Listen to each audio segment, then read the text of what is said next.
વાંદરો. કેમ છો બાળમિત્રો? મજામાં ને?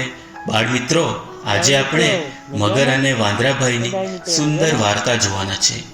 એ વાર્તાનું શીર્ષક છે બુદ્ધિશાળી વાંદરો. તો ચાલો જોઈએ બુદ્ધિશાળી વાંદરો. એક હતું સુંદર જંગલ. એ જંગલમાં એક નદી વહેતી હતી. એ નદીના કિનારે એક મોટું જાંબુડાનું ઝાડ હતું. એ ઝાડ ઉપર એક વાંદરો રહેતો હતો. વાંદરો તો એક ડાળી પરથી બીજી ડાળી પર કૂદકા મારતો અને જાંબુ ખાતો. વાંદરાભાઈને ભૂખ લાગે એટલે જાંબુ ખાતો અને તરસ લાગે એટલે કૂદકા મારી પાણી પીવા માટે નદી કિનારે પહોંચી જતો અને નદીનું પાણી પીતો. આમ વાંદરાભાઈ તો મજા કરતા. એ નદીના કિનારેથી થોડે દૂર ઊંડા પાણીમાં એક મગર અને એક મગરી રહેતા હતા. મગર રોજ ખોરાકની શોધમાં નદીના કિનારે આવતો અને વાંદરો પણ પાણી પીવા જતો. તેઓ રોજ એકબીજાને મળતા અને બંને વચ્ચે મિત્રતા થઈ ગઈ. વાંદરો તો રોજ પાક્કા જાંબુડા તોડી મગરભાઈને આપતો અને એ જાંબુડા મગરભાઈ ખાતા હતા. મગરભાઈને તો એ જાંબુડા ખૂબ ભાવતા હતા. આવી રીતે રોજ મગરભાઈ નદી કિનારે આવતા અને વાંદરાભાઈ એને જાંબુડા ખાવા આપતા અને બંને વાતો કરતા. એક દિવસ મગરને વિચાર આવ્યો, લાવને આજે થોડા જાંબુડા મારી મગરી માટે પણ લઈ જાઉં. તેથી તે વાંદરાભાઈને કહે છે કે વાંદરાભાઈ આજે થોડા જાંબુડા વધારે આપજો ને, હું મારી મગરી માટે પણ થોડા લઈ જાઉં. વાંદરાભાઈએ કહ્યું, ઠીક છે મગરભાઈ, હું હમણાં જ બીજા જાંબુડા તોડીને લઈ આવું છું. આમ કહી વાંદરો તરત જ કૂદકા મારીને જાંબુના ઝાડ ઉપર ચડી જાય છે અને જાંબુઓ તોડે છે અને એ જાંબુઓ મગર પાસે જઈ તેને આપે છે. મગરભાઈ તો ખૂબ ખુશ થઈ જાય છે અને વાંદરાભાઈને કહે, મિત્ર, તારો ખૂબ ખૂબ આભાર. વાંદરો કહે, મગરભાઈ, એમાં આભાર શેનો? તું તો મારો મિત્ર છે, તને મદદ કરવી એ તો મારી ફરજ છે. સારું વાંદરાભાઈ, તો હું જાઉં છું, કાલે ફરી મળીશું. એમ કહી મગરભાઈ જાંબુ લઈને ત્યાંથી નીકળી જાય છે અને મગરી પાસે પહોંચે છે અને એ જાંબુ મગરીને ખાવા માટે આપે છે. મગરી એ મીઠા જાંબુડા ખાય છે અને ખૂબ ખુશ થઈ જાય છે.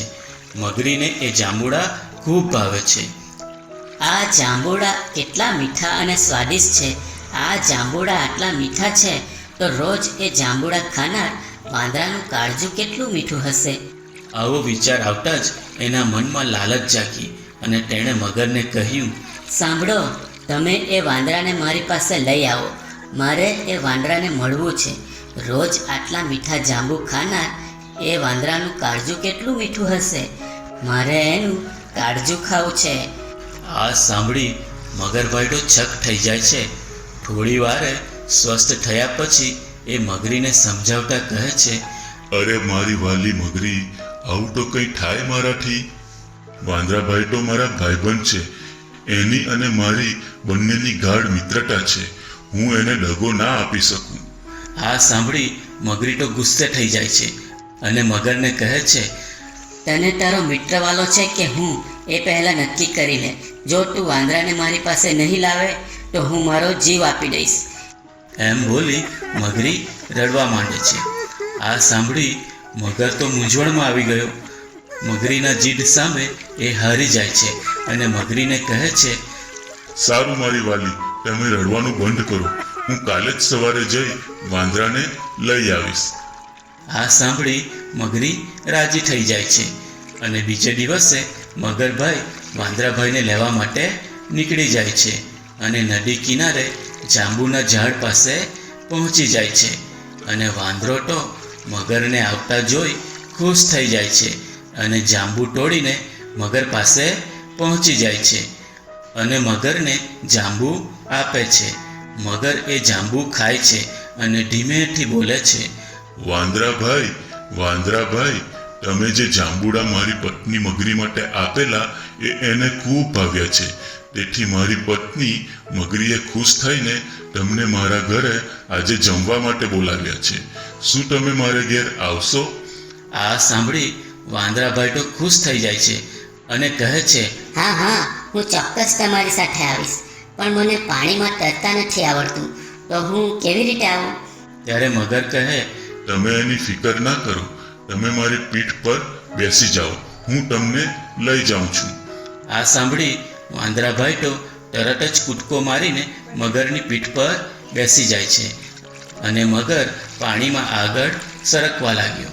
વાંદરાભાઈ તો ખૂબ ખુશ થતા હતા, કેમ કે પહેલીવાર એ મગરના ઘરે જઈ રહ્યો હતો અને મનમાં ને મનમાં એ વિચારતો હતો કે આજે તો સારી સારી વાનગીઓ ખાવા મળશે.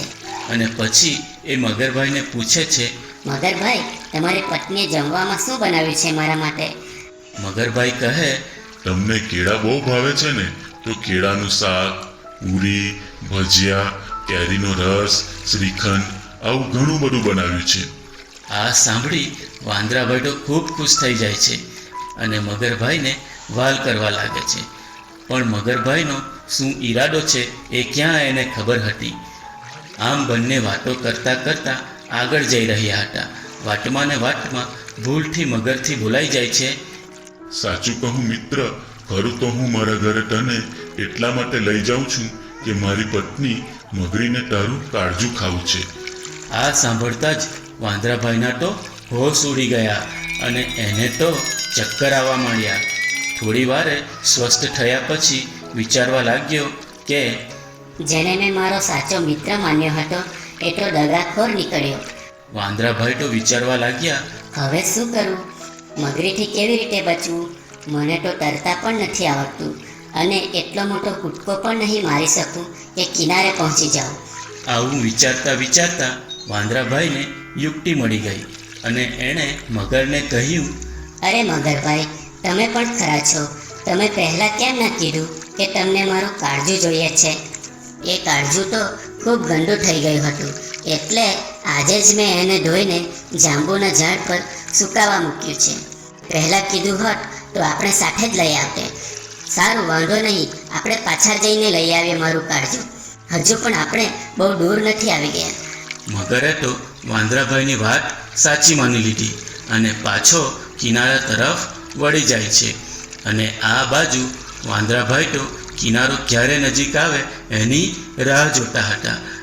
અને જેવો કિનારો નજીક આવ્યો કે વાંદરાભાઈએ તો મોટી છલાંગ લગાવી અને જાંબુના ઝાડ ઉપર પહોંચી ગયો અને બોલે છે, અરે મૂર્ખ મગર, કાળજું તે કંઈ ઝાડ પર મુકાતું હશે? અરે મેં તો તને મારો સાચો મિત્ર માન્યો હતો અને તે તો મારી સાથે જ દગો કર્યો. તું તો દગાખોર નીકળ્યો. જા, આજથી તારો અને મારો કોઈ સંબંધ નથી અને ફરી અહીં જાંબુ ખાવા આવતો નહીં. અને મારે પણ આ જાંબુ ખાવા નથી અને અહીં રહેવું પણ નથી. એમ કહી વાંદરાભાઈ એ જાંબુનું ઝાડ અને નદીને છોડીને બીજે રહેવા જતો રહે છે. તો બાળ મિત્રો, મજા આવીને આ વાર્તા જોવામાં. બાળ મિત્રો, આ વાર્તા પરથી આપણને શીખવા મળે છે કે મિત્રતા કે ભાઈબંધીમાં દગાખોરી કરવી જોઈએ નહીં.